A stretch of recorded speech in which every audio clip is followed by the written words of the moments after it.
Get ready to hear the truth about America on a show that's not immune to the facts with your host, Dan Bongino. Get ready, folks. Get ready. Take neuroprotective compounds. You may need them. Whoa. The dendrites, the axons are about to be trimmed. There is so much liberal stupid packed into today's show that I'm genuinely afraid you're going to need like an SAT refresher course to gain some of your IQ points back you may lose after this. Now, you may say, okay, well, why are you even going to talk about this, right? You may say that. Yeah. Joe's saying that. You Folks, may say that. because you will never know how to fight back in 2020 unless you know what we're up against. And ladies and gentlemen, man, are we up against some really, really stupid people. Welcome to the Dan Bongino Show. Producer Joe, how are you today? All aboard! Last train to Dumbville, Nice. track 19. Here we go. Tip the red cap. They'll get you on track 19, get you on the stupid train sooner. And I do whip that him, up at yeah. Amtrak sometimes. Oh. Yeah, baby. I didn't know where to start. I have to give Paula the rundown for the show, and there's so many dumb video clips and things. Of course, Joe gets to cheat and see them before the show. But really, you do have to know what TDS level 6, Trump derangement syndrome level 6, the highest level possible, looks like. So we got a lot of that for you. I got that. I also want to get into some serious stuff. This fight with China is getting a little ugly, but it's important. We're not going to get too wonky into the economics, but I do want to explain to you, China could fight back and could launch a pretty devastating weapon, economic weapon that is. So I just want you to be aware of both sides of that. All right, let's get to it. Today's show brought to you by our buddies at iTarget. The iTarget system is the best system out there for improving your marksmanship with your firearm. Ladies and gentlemen, two things matter if you're a firearm owner. Safety, safety, safety, and your marksmanship. That's two things, 4 words. Very, very important stuff. Now, you can go to the range, of course. That's how I improved my marksmanship for years. But the range can be inconvenient. You should go. You can go. You got to clean your weapon. You got to find a range, purchase the ammunition. Sometimes it's not conveniently located. What's the best way to practice in the safety and security of your own home? The iTarget Pro system. I want to thank my friends at iTarget Pro for quite possibly one of the coolest gifts and one of the best training tools you can have out there. Get this for the firearm owner in your life. iTarget Pro is the first dry fire training system to combine smartphone technology with the industry's best laser round. Using your smartphone, this is cool, their app tracks a laser round which fits in the firearm you have now. You don't have to make any manipulations. You empty your weapon, check it twice, drop that laser round in, depress that trigger on the laser round, and emits a laser onto a target they send you. Now, instead of dry firing and guessing where that round would have gone, dry firing meaning depressing the trigger on an empty weapon, you can now see exactly where they would have gone. You could work on your marksmanship, your sight alignment, your sight picture, all that good stuff. Ladies and gentlemen, isn't this better than getting some goofy gift for someone else? This is the time to do it. It's also available, the iTarget Pro system, in 223 and 556 for your AR-15 fans out there. Save time, save money, take your skill to the next level safely and effectively with iTarget Pro. That's the letter I, Target Pro, 10% off plus free shipping with offer code Dan. The letter I, targetpro.com. Promo code Dan, save 10%. You're going to love this system. It is really terrific. Can't recommend it highly enough. All right, let's go. Way off on that one. By the way, thanks to Tucker Flags or whatever sent me customized. Look at this, Joe. Customized Dan Bongino show red flag. So today we're gonna throw some red flags. We're gonna be under the hood for review the entire show today. So yeah, send me a yellow one too. I got all kinds of stuff in this. Gavel, cool. and gadgets. The Dave Cricket, of course. The referee hat from Jose. All right, here's our first story. MSNBC, MSDNC is stunned. President Trump yesterday went out to El Paso and Dayton to visit with first responders and the victims of the tragedies this weekend, those horrible attacks we saw. President Trump went out there, and MSNBC, I wanted to play his videos first, is absolutely stunned at the response. Check this out. Jacob, you've been in El Paso talking to the community. What's the feeling there about the president's visit? Eddie Munster. Well, here. Ali, given the way that the president has talked about Latinos, and Latinos make up the vast majority of the population of the city of El Paso, surprisingly positive is the way that people are responding here in the wake of the shooting. I see calls for unity and a great spirit of together.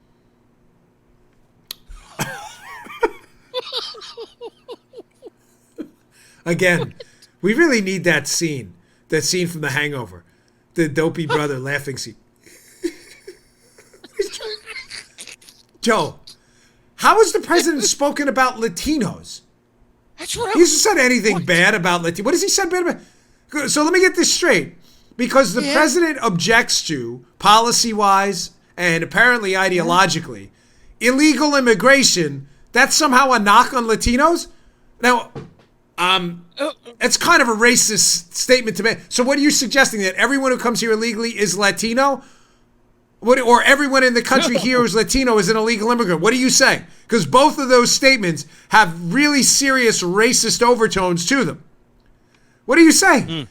And it goes back to this liberal dumpster fire of an ideology where I'm not going to spend a lot of time on this because it's just stupid, but I've got a lot of this today.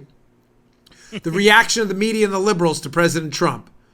It goes back to this liberal idea that somehow Hispanic, Latino, Spanish, Mexican, Colombian, Venezuelan, Ecuadorian, people from Guatemala, wherever you may be from, Central, South America, Spain, Spanish-speaking countries. Yeah. However you choose to identify yourself, whoever liberals choose to identify other people, that if you are a non-white Spanish speaker, you somehow are obligated to vote for a party that wants to take away your freedoms. And if you don't, you must be some kind of an idiot, and it's a huge surprise. In other words, Joe, Bingo. Hispanic voters and Latino voters must clearly be automatons and robots. My mother-in-law is Colombian. My wife's Colombian. They are not Democrats. I don't... Neither one. Robots, no. No, not robots, neither. No. This, again, is it's the very essence of legitimate racism to assume that people who share a common language, country of origin, or a common culture or past culture, that they somehow all think the same. Now, this may sound dumb, like, Dan, why are we even covering this? Because this is legit. The guy's honestly surprised that Hispanic folks in El Paso, Latino folks in El Paso, he's genuinely surprised that they would support the President of the United States coming out to extend his condolences in the midst of a tragedy. Folks, again, the only way to fight this stuff, to fight back against this dreadful, sad, ridiculous ideology is to point out the fact that it's inherently racist to assume that people who share a culture, language, or country of origin all must think the same way. That's the very essence of a stereotype, you dopes. Did they miss that? Yeah, that dumpster fire, that's spelled D-U-M-B-S-T-E-R. Yeah, there you go. Oh, boy, moving on. All right, folks, I warned you. If you didn't take your foundation, your B12s, your neuroprotective compounds, fish oil, there's potential you may lose brain cells today. We're not done with this. I'm starting you out with the easiest stuff, but Joe, right? Oh, you've seen them. you. This was the mild stuff. I just wanted to get that out there because it was, I thought, a nice gesture for the president to go out there, extend his condolences. I thought he did a good job. I just want to show you the astonishment by the left-wing media. Let's move on here. Folks, the left-wing media is still propagating this nonsense that the president is, in fact, a racist or the president is anti-immigrant. None of this is true. It's not based, in fact, on obvious political attacks. And what they're using it on still, and I hate to keep continuing to cover this story, but I'm still, unbelievably, on Twitter and in other outlets, seeing media folks, blue checkmark type people on Twitter, that means, people have supposed to be verified accounts, propagating what they call the Charlottesville lie again. That the president is a racist because when he gave his speech after the death in Charlottesville by the neo-Nazi guy who ran down Heather Heyer, that the president said there were fine people on both sides, and the president was referring to fine people being Nazis. Ladies and gentlemen, that is an absolute categorical lie. It's creeping up again because, again, the media they can't attack the president on the economy. They can't attack him on breaking campaign promises. So what do they attack him on? Oh, clearly he's a racist. That's all they have. Now, big hat tip to PragerU. PragerU, go check them out. Their Twitter account, @PragerU. They put together fantastic videos. Their YouTube account, PragerU, is definitely worth your time. They have a video up now that is getting tremendous traffic. It's by Steve Cortez, who is a CNN contributor, Steve Cortez talking about the lie that after the Charlottesville murder there, that the president said that there were neo-Nazis who were good people on both sides. Listen to Steve Cortez, a small snippet from their video. And by the way, I will put a link up to their full content up at the show notes today. I strongly encourage you to watch the whole thing. It is excellent. Check this out. The press conference itself was raucous. The media was antagonistic. The president was combative. Out of it all, one phrase eclipsed the thousands of words exchanged.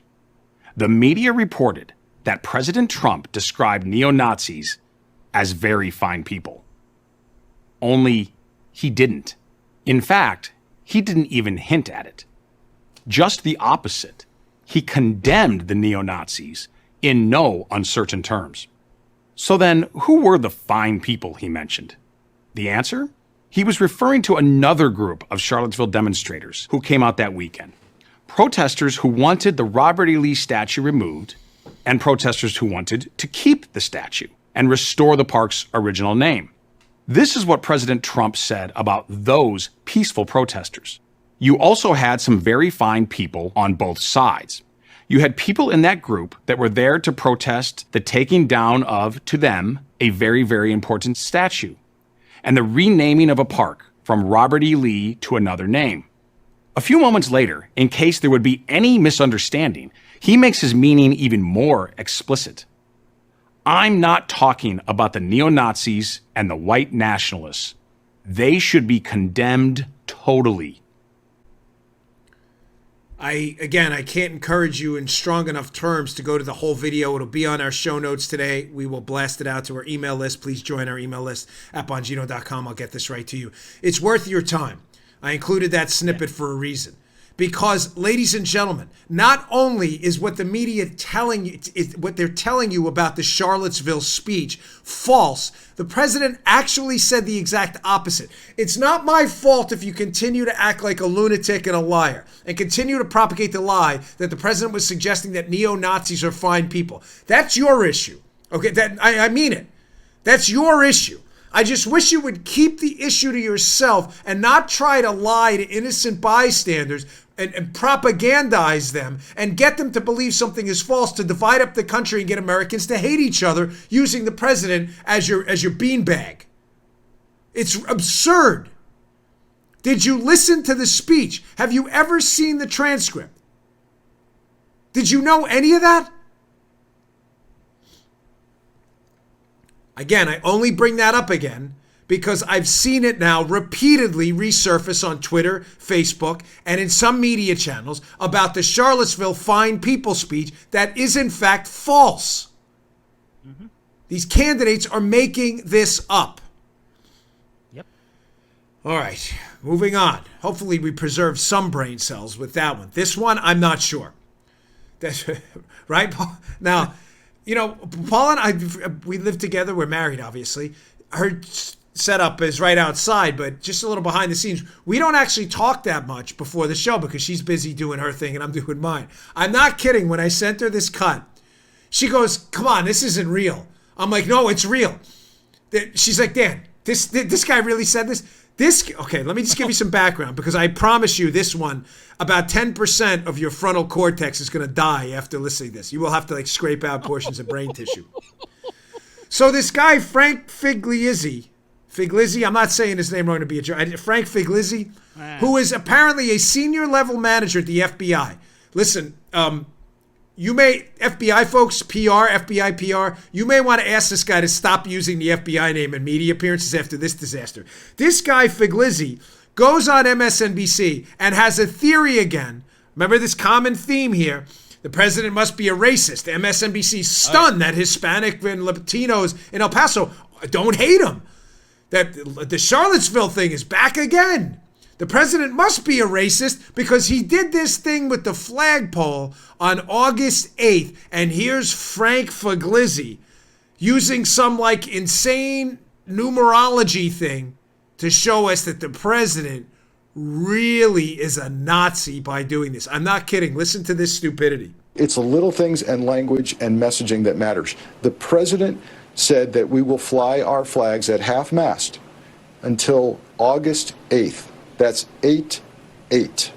Now, I'm not going to imply that he did this deliberately, but I am using it as an example of the ignorance of the adversary that's being demonstrated by the White House. The numbers 8/8 are very significant in neo-Nazi and white supremacy movement. Why? Because the letter H is the 8th letter of the alphabet, and to them, the numbers 8/8 together stand for Heil Hitler. So we're going to be raising the flag back up at dusk on 8/8. No one's thinking about this. No one's giving him the advice, or he's rejecting the advice. So understand your adversary to counter the adversary.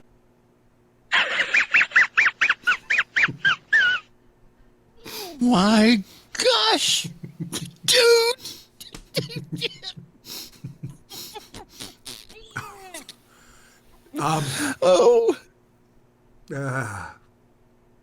Okay. Number one, it's not half mast on land; it's half staff. Mast is at sea on boats, but let's not. I mean, listen, that's the least of Frank Forchetta's issues there, whatever his name is. That's the least of his problems, that he doesn't know the difference between sea and land. Apparently, the White House is a floating fortress, I guess. They're flying their flags at half mast. So the president. Now, let me just get a couple of things out of the way here, because I always like behind the scenes stuff. When you go on TV, folks, if you ever, a lot of you out there have, Joe's been in radio a long time. I do a lot of TV, but Joe understands, works generally the same ways. Sometimes there's a little pre-interview with a guest beforehand, especially if they're a first-time radio and TV, and there's a reason. You don't want the guest to go on the air and curse, say anything stupid, and what they'll generally do, and this happens, I've been on every cable station that does news, the big ones, I've been on all of them, is they'll conduct what's called a pre-interview. And in the pre-interview, they'll ask you for your POV, your point of view, what you're going to say on the air. And it's because they don't want to be embarrassed. I bring that up because there's a decent chance, Joe, that Frank Forchetta spoke to someone in a pre-interview and told them this, and they sat there in approval and went, yes, that is Heil Hitler. That's definitely what they were doing by the floating White House flying their flags at half-mast, 100%. All right. They were Heil Hitler, no question about it. That's what they were saying. Holy Moses. Yeah, how did somebody not catch this? And Brian Williams, this numbskull, who probably owns a floating White House. I mean, he tells stories about everything else. This numbskull on NBC, right, sits there and listens to this guy. And folks, we don't ever go Godwin on this show because, you know, the scourge of Nazism and the Holocaust was a unique stain on humankind that has no modern comparison. It's like slavery. You just don't compare those things to anything else. The way which an FBI senior level manager went on the air and equated flying a flag at half staff at the White House on August 8th with some numerology nuttiness that he suggests that the White House somehow, was a wink and a nod to a bunch of Nazis is so insane. I swear, Paula, am I making this up? Before the show, she's like, this is not real. I said, it's real. It's not the Babylon Bee. This is real. This knucklehead really believes this. The part I liked is when he says, nobody ever thinks of this. No, yeah, there's a reason. There's a reason nobody ever thinks of this. There's a reason, dude. Oh my gosh. Do you realize how dumb this is? You can... Now, listen, I don't know anything about white supremacy. I don't know if 8/8 means that, or I have no idea. I'm proud to say that. I'm simply suggesting to you that Joe's right. Nobody says that because I can guarantee you Donald Trump and his team don't know either. You think they're sitting around going, okay, flag at half staff August 8th. Let's see. Let's research a Nazi site and 8/8, maybe 8. Folks, nobody thinks of that. What's next, Joe? I mean, seriously, what's next? Donald Trump would be in the White House. He's got like an eyelash in his eye. He blinks. 8 times. He blinked 8 times. That's clearly a sign to Nazis. I mean, is this guy, are they crazy? And Brian Williams, yeah, Frank Forchetta, you just nailed it, buddy. Who was the booker who booked this guy? If this guy appears on television again, this guy should be banned forever. I'm sorry. Listen, I'm not talking about a legal ban. I'm telling you for your business model, which is already broken, and CNN and MSNBC and elsewhere. You have 1 or 2 shows at work. The rest are falling apart. You should never allow an imbecile like this on your show again.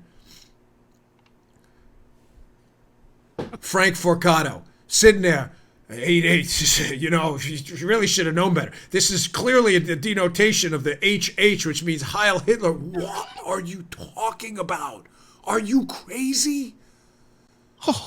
Now, folks, this is the expansion of what I've warned you about this a lot. And this is going to feed into my next piece here. I'm going to get this legal insurrection piece of it. Joe, I don't know if you know, you can't say clown now either.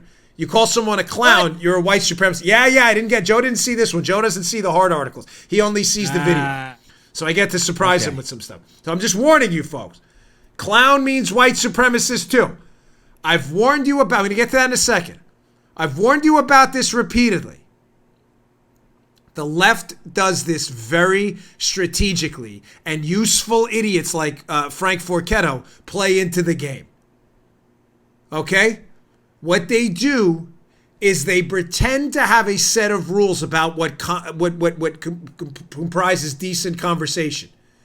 But they randomly change the rules on a dime to nail conservatives for not obeying the rules they said are the rules.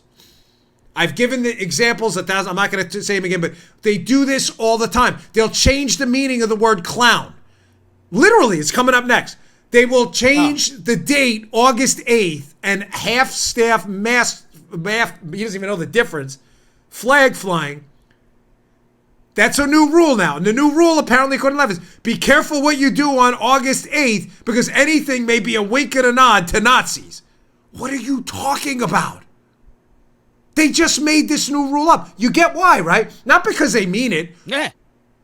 Or Frank Flagato, he doesn't mean it either. Flagato has no idea. Flagato's falling into this trap of instantly changing a rule to make a connection that doesn't exist to make you believe Donald Trump is in fact a Nazi. I'm not kidding. They do this all the time. They do it with, typically it's done with words, where you find out after the fact that your use of a commonly used word is all of a sudden homophobic, transphobic, racist, misogynist. You're like, clown? Clowns, yes, clown is now the tool of white supremacists. We'll get to that in a second. Folks, I'm really sorry. I want you to be prepared for what's coming. This is happening right now. TDS level 6 infections, the highest level of Trump derangement syndrome viral infestation, is everywhere now. August 8th is you're a Nazi. Clown, you're a white supremacist. I mean, next thing you know, remember, you're not even allowed to make the okay sign. Okay, that's a white supremacist. I thought it meant okay. No, it means you're a white supremacist. It does. I'm not even kidding. There are times when I do the 0, I do it like this because of these goofball lunatics. You may say, well, you're caving to them. I'm not caving to these idiots at all. This means okay, okay? Okay, A-okay. Okay.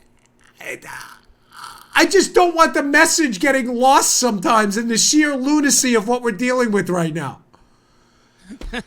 Track 19, folks. Track 19. Get the red cap. Get the red cap for Frank Fugliato. Because Fugliato is, believe me, FBI PR, reach out to this guy immediately. Please tell him to stop using your name. And the Booker, seriously, MSNBC, that Booker needs to go, stat. Can you imagine that pre-interview? I got something for you. Heavens. I've got something for you are not going to believe. Listen, I've had some bad appearances on cable news over the years where you say something and you're like, hey, I wish you could have said that better. I can honestly tell you I've never had an appearance where I come out there and said, listen, my numerology is telling me that if you were born on December 4th, 1974, that you are clearly a space alien, Krull-like, Thanos-like creature looking to take over the Earth in the Infinity Wars. And the people on the air are like, hey, what? The Booker would be like, are you a moron? This is Fox News, you idiot. Back. We'll be right back. Yeah, thank you. Cut the commercial ASAP. The screen cuts to white. Hey, see, there you go. Mess with the camera again. You see that? Oh, geez, you see that? Yeah. That's what Look I'm at that. trying to do with We're my having all arms. kinds Yeah, of camera look at that. issues this week. I don't know if you noticed on the YouTube, I looked a little green. All right, let me get to the sponsor. Today's show brought to you by our buddies at Stamps.com. Listen, you don't have time to go to the post office. You're busy. We're busy here at Bongino Inc. in this place. That's the actual name of our company. You got time for that traffic and parking? Of course you don't. Stamps.com, Stamps.com. You want to lug all your mail and packages out there in the car looking for parking spots? Who has the time for this? You don't. Stamps.com. Can be a hassle without Stamps.com. You get Stamps.com, you clear up all those problems. That's why you need Stamps.com, one of the most popular time-saving tools for small businesses. Stamps.com eliminates trips to the post office and saves you money with discounts you can't even get at the post office. Stamps.com brings all the amazing services of the U.S. Post Office right to your computer. Are you a small business sending invoices or an online seller shipping out products? Even a warehouse sending thousands of packages a day? Get a load of this. Stamps.com can handle it all with ease. Simply use your computer to print official U.S. postage 24/7 for any letter, any package, any class of mail, anywhere you want to send it. Once your mail is ready, hand it to your mail carrier or drop it in a mailbox. It's really that simple. We love Stamps.com here. With Stamps.com, you get 5 cents off every first-class stamp and up to 40% off priority mail. Not to mention, it's a fraction of the cost of those expensive postage meters. Stamps.com is really a no-brainer, saving you time and money. It's no wonder over 700,000 small businesses already use Stamps.com. Right now, my listeners get a special offer that includes a 4-week trial plus free postage and a digital scale without any long-term commitment. Just go to Stamps.com, click on the microphone at the top of the page, and type in Dan. That's Stamps.com. Click on the microphone at the top of the page to get that deal and enter Dan, D-A-N, my name. Okay. Moving on. Hope those neuroprotective components have kicked in. Here's a legal insurrection piece, apparently. Now using the word clown is a tool of white supremacists, which is, oh gosh, that's really, because we call people clowns on this show a lot. This is a piece by Mary Chastain. Legal insurrection will be in the show notes today. Is calling Democrats clowns the new white supremacist slur. But I guess you can still call and depict non-leftists as clowns. Classic double standard. Folks, here's the background to this story. There is a North Carolina 9 congressional race, North Carolina District 9 congressional race between Dan Bishop and Dan McCready. McCready is the Democrat. Dan Bishop ran a campaign ad depicting the clown car, Alexandria Ocasio-Cortez and others as clowns. So, of course, his opponent and others had to retweet an article where what does the left do? Because, again, they don't have an actual substantive debate to go back and forth about why the Democrats aren't clowns. They have to change the rules in the middle of the game. Remember, because if they can't catch you, they're going to make you a racist or a white supremacist no matter what. Apparently, clown is now a white supremacist word. Well, the legal insurrection piece, they did a little digging, came up with hundreds of examples of liberals calling Donald Trump a clown. But here's one of my personal, and I'm not going to say favorites because it's pretty disgusting, but an example of, again, how these rules are not really rules. They're only rules that applies to conservatives to kind of put them in a corner. Here is a tweet from the New York Daily News. This is not a joke. This is the actual clowns at the New York Daily News in a tweet. On the front cover of their page, showing President Trump as what? A clown. The headline, the clown who plays kings can't overthrow the bedrock values this nation was founded on 242 years ago today. So apparently the New York Daily News, again, by the left's fake rules, because they're not really rules, but assuming they are rules for a moment, by the left's new rules, Joe, it's fair to say, right, that the Daily News is engaging in white supremacist type behavior. Now, of course, liberals listen, oh, no, not us. No. I only meant clown when it comes from a conservative. That clown means white supremacy. But when we say clown, it means like an insult, like clown, like you act like a clown, like you're silly, like you're stupid, like Goodfellas, like what am I, a clown to you? Remember that? That's the kind of clown thing we're talking about there. But when you say, dude, I get it. I get you're trying to understand this, but it just doesn't make any sense. It's not supposed to make sense. My best advice to you before this election cycle begins is to ignore this stuff. Ignore this stuff and just plow right through, ladies and gentlemen, because you will lose your mind trying to adjust daily to these liberal. I will say clown when I want. I will say what I want when I want, and I will not fall prey to your nonsense rules. And you shouldn't either. You may say, oh, what about what you said before about the okay? I'm telling you, it's for a totally different reason. It distracts from the show in a number of different ways, unrelated to the leftist re-symbolizing of the okay symbol. Trust me. I just don't want to get distracted there. I'm serious. We're all dumber for having seen this. All right, moving on. Speaking of dumb, Joaquin Castro, congressman from Texas, who yesterday thought it was a good idea to tweet out the names and employers of Donald Trump donors in apparently an effort to get them harassed, fired, whatever it may be, has been taking tremendous heat, thankfully. And Castro, this guy is just a complete tool. He's a disgrace to the U.S. Congress. This is an embarrassment. I explained yesterday the left, oh, it's public information. Ladies and gentlemen, your address, I got news for you, is probably public information too. I promise you, I'm not going to send your address out on Twitter if I disagree with you politically and make it easy for people to find you and harass you. Just because you can do it doesn't mean you should. Well, look at this dope Castro.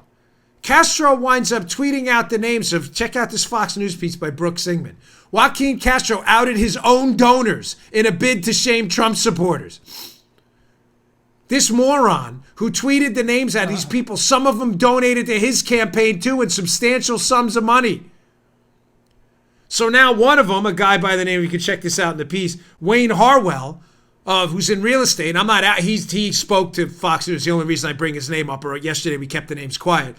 But here's what one of the donors said. Wayne Harwell, who was a real estate guy, he was one of the guys who was doxxed, says, I think some of the Democrat rhetoric is more hateful than some of Trump's rhetoric, he said. I think the San Antonio community needs to take a real deep look at what Castro is doing. This is a great line. Why is he doing this? He added, if he wants to play in Washington, he should move to Washington. If he wants to play in San Antonio, it needs to at least be sensitive. The rest of the community is sensitive. We're sensitive to both Republican and Democrat views. A lot of us here in San Antonio are independents. Harwell said Castro was drawing hard lines and it was, quote, not helpful. What a colossal craftsman Castro that is. Yeah. And by craftsman, I mean toolbox. What a tool. He tweets out to dox and have harassed names of Trump donors who are his donors too. Listen, it's time to take the L. He's trying to play tough guy. Here's what's going on, by the way. I always like to give you a little inside baseball. Here's what I'm getting from some of my sources up there, right? Mm-hmm. Castro's embarrassed. He's damaged his Castro's brother, Julian Castro's presidential campaign. He's been pretty much renounced by, not all, but a lot of even left-wing media types who sense that this is dangerous. He understands now that the backlash has been severe even in his own community. And he's trying to double down to save face. My recommendation to you is Craftsman Castro. It's time to take the L. Fully, 100%, apologize, delete the tweet, promise to never do it again, and tell everybody what a fool you are. It's the only way to save the remnants of your broken, destroyed reputation. Folks, you may ask too, it's 2 days in a row you brought this story up. Why are you so concerned about it? Folks, in my prior line of work, there are some really dangerous people out there. There are really dangerous people out there that, only need a little bit to be tipped over the edge. You don't need to be exposing people's names out there. There are really sick, troubled people. And for all the nonsense and lies about President Trump's rhetoric, especially the Charlottesville stuff, which is not exactly true, it's false as a matter of fact, this is a direct threat to someone out there by a congressman who should know better. This is dangerous stuff. And if a Republican did it, I assure you, I would say the exact same thing. This is a very, very bad idea. All right, moving on. I really been dying to get to this for a couple days now. It's really important stuff. This battle with China is heating up, ladies and gentlemen. This trade fight is heating up. We're approaching tier 10 on a 10-level scale now. What's going on? Well, as you can see in this Wall Street Journal piece, The stock market stabilized the other day a little bit, bounced back from its fall. But that's not why I put this piece up on the Wall Street Journal. It's Michael Worstorn who wrote it. It was an August 7th piece. I didn't put it up to talk about the stock market. The second part of the headline, this Wall Street Journal piece, is what I want to focus on for a minute, and it's important stuff. The U.S. stocks regain ground. The yuan stabilizes. They're talking about the Chinese currency, which had taken a dive. The Chinese devalued it. Folks, what's going on behind the scenes with China right now? What can happen? How can this break really bad, really fast? Again, as I've said before, I don't object to what the president is doing. I kind of compare it to our military buildup. And I'll get to the Trump doctrine in a minute. We're trying to put together a kind of a coherent Trump doctrine. I think we have one now. But I compare this to the military buildup with the Reagan-Gorbachev years. Reagan understood that, yes, it was going to cost a lot of money to build our military, to build SDI, to build all of these things. But it was enough that the Soviet economy couldn't keep up with us. It eventually bankrupted the Soviet Union, drove them out of business. There was a short-term pain there. The short-term pain was obviously the threat of nuclear war, but you had the liberal media, very parasitic in the day, feeding off this negative energy all the time, suggesting, I'm sure you remember this well, Joe, Reagan's a warmonger, he's going to get us into a war with Russia. Yeah. Actually, he did the opposite. He got us out of a war with the Soviet Union and actually bankrupted the entire Soviet empire, which promptly collapsed after the Reagan years were done. I have to give Trump a lot of credit for this. And again, I'm not a golden calf worshiper of politicians. I think President Trump understands that although he's going to take it on the chin with the economy now, that long term, a freer, fairer trade environment with the Chinese economy, which is very powerful, is our only future. And that he's not going to sacrifice short-term economic gain for a long-term goal. Now, the Chinese are playing hardball. Here's what happened. Here's why that story about the yuan is important. What the Chinese did to make because a tariff, as I said in the show on Monday, a tariff is a tax at the border for Chinese products being sold here. It makes those Chinese products more expensive. Why? Because there's a tax put on them. If it's a 10% tax, you're going to pay 10% more. Which does what? Makes Chinese products less competitive against American products. You have one Chinese gavel, you have one American gavel. The Chinese gavel is 10% more because of the tax. People are going to buy the American gavel. The Chinese don't want that. Why? Because the Chinese are trying to engage in a global economic war to make themselves a manufacturing behemoth. They don't want their gavels to be 10% more expensive due to the tariff. So what did the Chinese do? They devalued their currency, making their currency worth less. And by devaluing their currency, all of the products coming in from China denominated in Chinese currency before they cross the border are going to be cheaper because American dollars are worth more than the Chinese dollar was before the devaluation. You get it? We can buy products now in China because we get more Chinese yuan for our American dollars because the Chinese government, which does not have an independent central bank, devalued their money. We explained that on the show 2 days ago, but it's a key point. So you may be saying to yourself now, brilliant strategy. Why don't the Chinese just continue to devalue? In other words, Joe, Trump hikes a tariff 10%, devalue your currency 10%. The Chinese gavel stays the same price. Yeah, you're paying the Chinese are paying a tax, but the price went down, right? Right. Because of a couple of things, folks. The Chinese can't do that. Because tens of thousands, if not hundreds of thousands, if not millions of people in China and businesses have some of their debt denominated in US dollars. So if the Chinese completely tank their currency, all of these Chinese citizens that took out loans in US dollars and are still in China are now going to have to pay back twice as many Chinese dollars as they would have the day before the devaluation if they tanked their currency. Ouch. They can't. The Chinese, they're limited. They can do it. They would absolutely decimate their economy. So they're limited in what they can do. They have to act in certain bands. Again, I'm trying to give you the upside and the downside because this is going to get really hot before the election. These Chinese business owners and some wealthy folks who took out loans taking advantage of low interest rates in US dollars, not in their Chinese currency. They have to pay it back in Chinese currency. But if the Chinese currency is worth less, it's going to take them that much more Chinese currency, one, to pay back the dollar they owe in debt. Reason number one, the Chinese right now are really between a rock and a hard place. But there's another reason, ladies and gentlemen. It's not that simple to just keep continuing to lower and lower and lower the value of your currency. By doing so, number one, you force your people to work twice as hard to get the same amount of US dollars. You're basically destroying the value of their labor. But secondly, during this trade war, if these companies leave China because of these tariffs, and the Chinese are limited in how much they can devalue their currency, folks, I promise you there's no coming back. At least no time soon. So as I said in another prior show, who loves us right now? Vietnam and Mexico. Because what's happening, Joseph? These companies are picking up. They're saying, you know what? I'm not going to pay this tariff. Say you have a multinational, a company that's multinational. You produce products here in the U.S., products overseas. Those products you produce overseas in China, you're going to have to pay that tariff and raise your prices. Some of these companies are saying, nah, I'm not interested. We're going to uproot the factory. We're going to put it in Vietnam. We're going to put it in Mexico. The Chinese are freaking out. Folks, when you lose those factories, I've got news for you.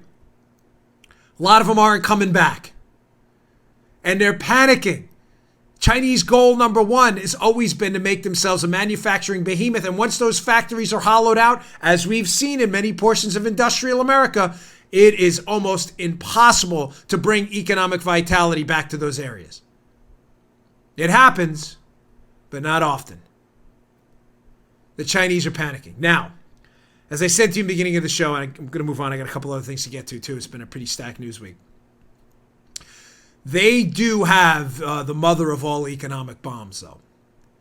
What is that? I'm talking about the Chinese. Now, this would be a drastic step that would probably destroy any relationship we had with China.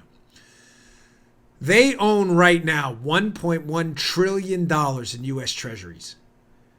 Ladies and gentlemen, if they were to dump those U.S. treasuries back onto the market en masse, the price of those treasuries would collapse. And remember, when you're talking about bonds, yields, the interest rates paid on those bonds, move in the opposite direction of the price. So think about this. If the Chinese were to take a staggering they don't even have to take the whole thing, even a portion of the $1.1 trillion in U.S. government-denominated bonds they have, and dump them on the market. Like anything else, ladies and gentlemen, you want to dump the price of something? You create a surplus of it. You want to make Corvettes really cheap? Make 10 million Corvettes. People be dying to get rid of them. Supply, demand. Create an oversupply, you're going to dump the price. The price of U.S. bonds would crater. And remember, interest rates go in the opposite direction of the price. Interest rates would go through the roof. So the Chinese do have that mother of all economic bombs. Are they going to use it? I doubt it. Because why, Joe?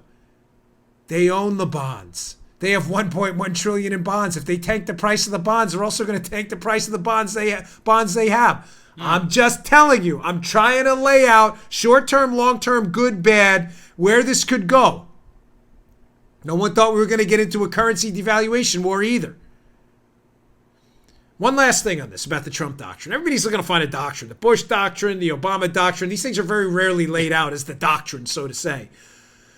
But I'm starting to put together in my head, and by no means am I the first person to think of this. Many smart people have started to put this together too. The Trump doctrine is starting to come together, Joe. Unlike most presidents in the past, Trump does not separate defense issues. I'm talking largely, not fine granular points, from economic issues. Does that make sense? Like, I'm let me say this a different way. If you're Trump, get in Trump's head for a moment. Trump's a businessman. Mm-hmm. Trump understands, there's no question in my mind, he understands the threat China and North Korea play with us. He gets it. He understands the threat. Whether you think he's dumb or not, that's your liberal problem. It's not mine. He's a very bright guy. I've spoken to him. I'm not pretending we're best friends. He's a bright guy. He talks like a guy from Queens, like I do. He's a very smart guy. I don't think he separates the economic and defense spheres. Does that make sense? Presidents in the past have kept those things different.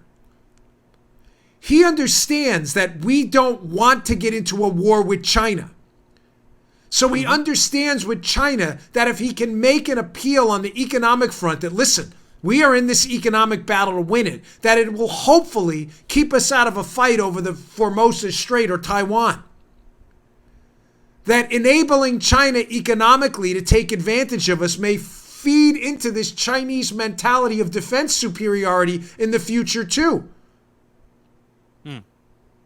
He doesn't separate the two spaces. I'm sorry if this is a little complex, but think about it in terms of North Korea. Maybe it'd be easier to understand. I was over in Vietnam for that North Korea summit. What does Trump constantly talk about with North Korea?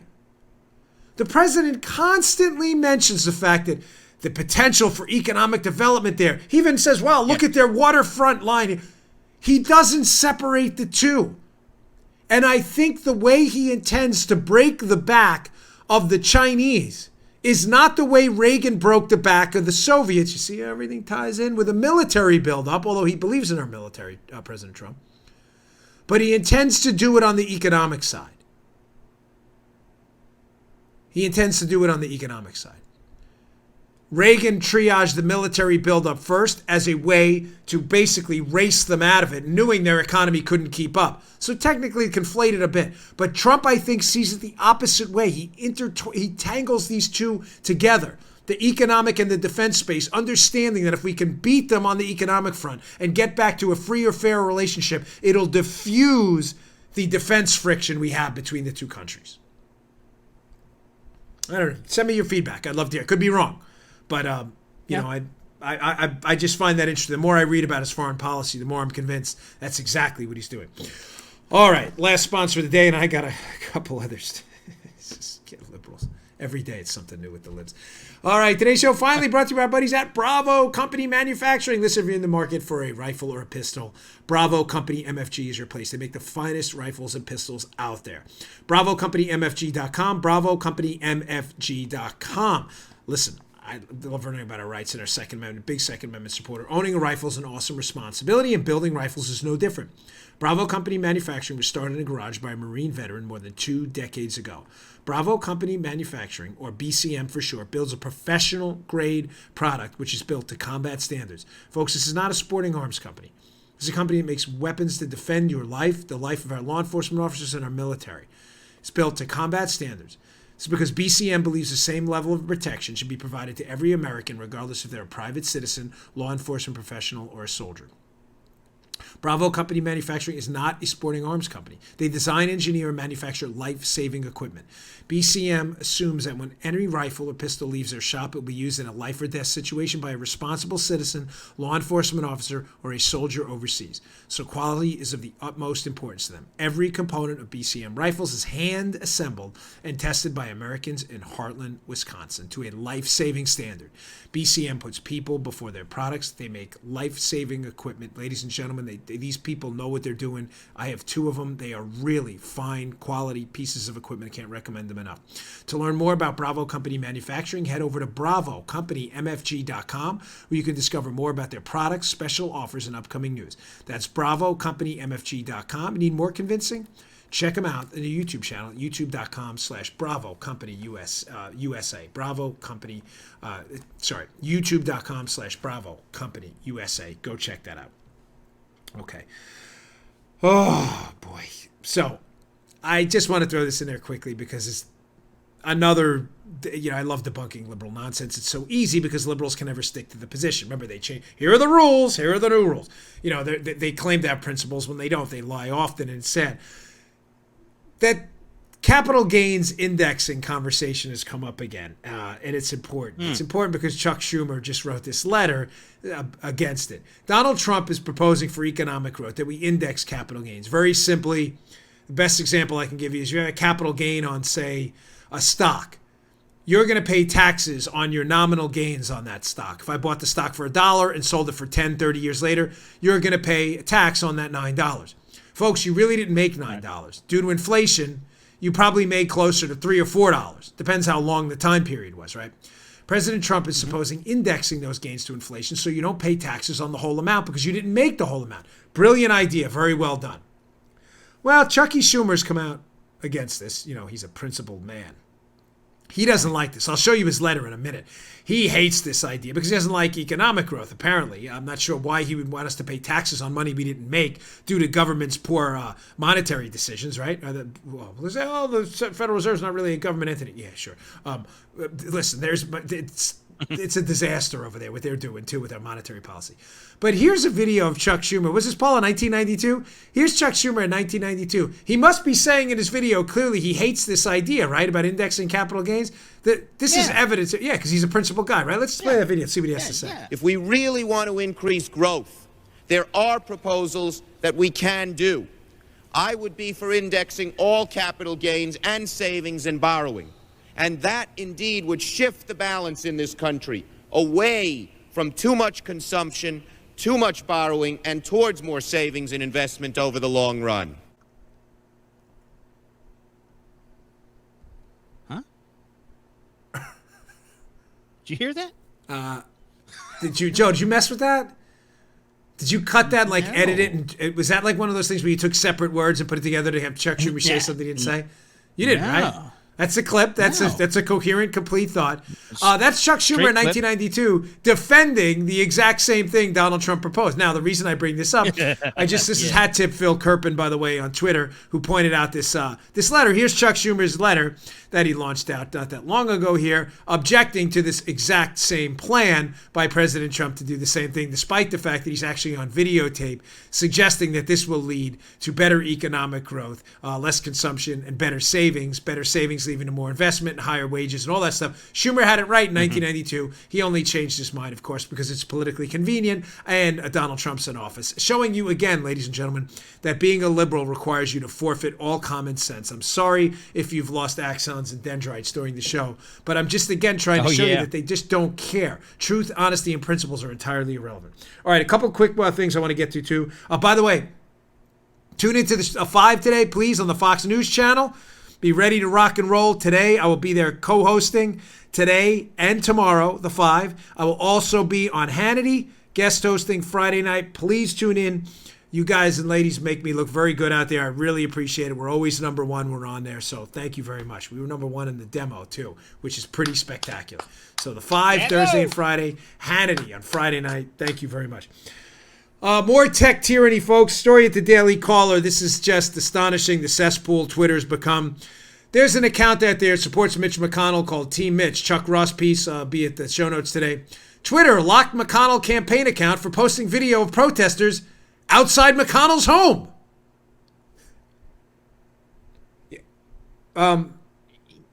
Yes, this actually happened. So Mitch McConnell's campaign team posted a video of lunatic protesters outside. One of them says something like, stab his mother heart out or something like that. McConnell's team, you get that, they're protesters threatening McConnell. Yeah. McConnell's team posts it like, hey, look at these guys. This is crazy. And McConnell's team gets locked out of their Twitter account. What was trending all weekend on Twitter that they did nothing about? Hashtag Massacre Mitch, by the way. Folks, Twitter's garbage. It's complete, total garbage. There's some rumors and some rumblings out there. I'd be remiss if I didn't get into this. It's a story up on Drudge this morning that there's an executive order forthcoming from the White House to look into tech bias. I'm all for it. Let's see what they got. But this is absurd. Team Mitch is locked out of their account for posting a video of protesters threatening their boss while Massacre Mitch trends over the weekend. Crazy.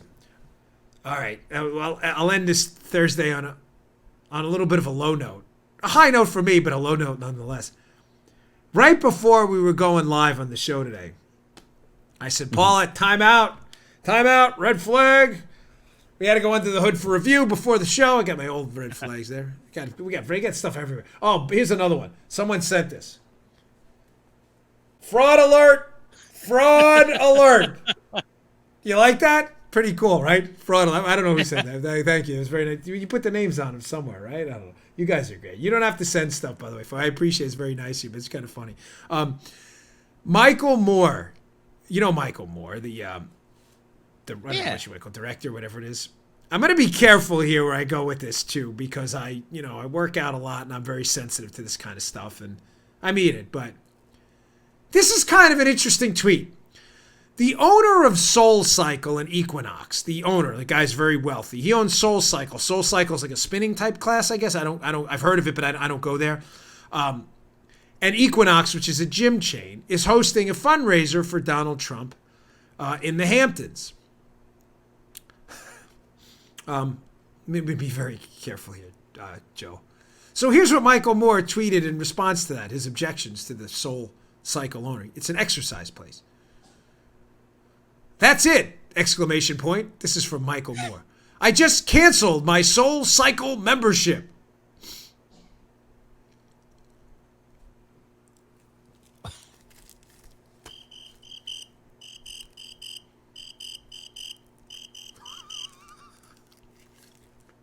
Okay. All right.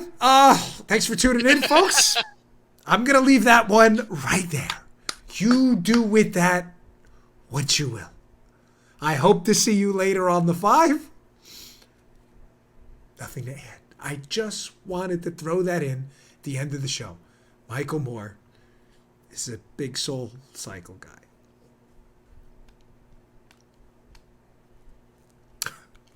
Okay.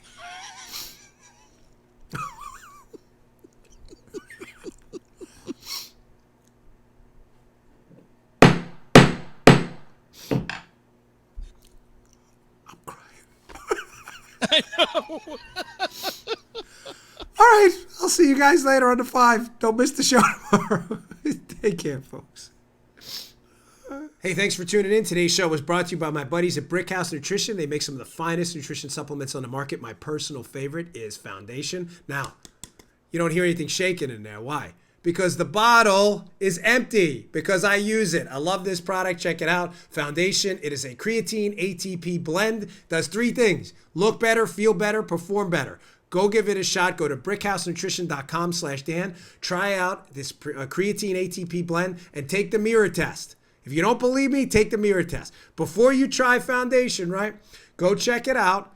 Give it about 7 days to work. Take a little mental snapshot of yourself in the mirror. Look at yourself after 7 days. You're going to love this product. Go check it out. brickhousenutrition.com/Dan. Check out Foundation today. Can't recommend it highly enough. Bottle's empty. Miles, the owner of the company, send me some more. Thanks for tuning in, folks. See you all later. You just heard The Dan Bongino Show.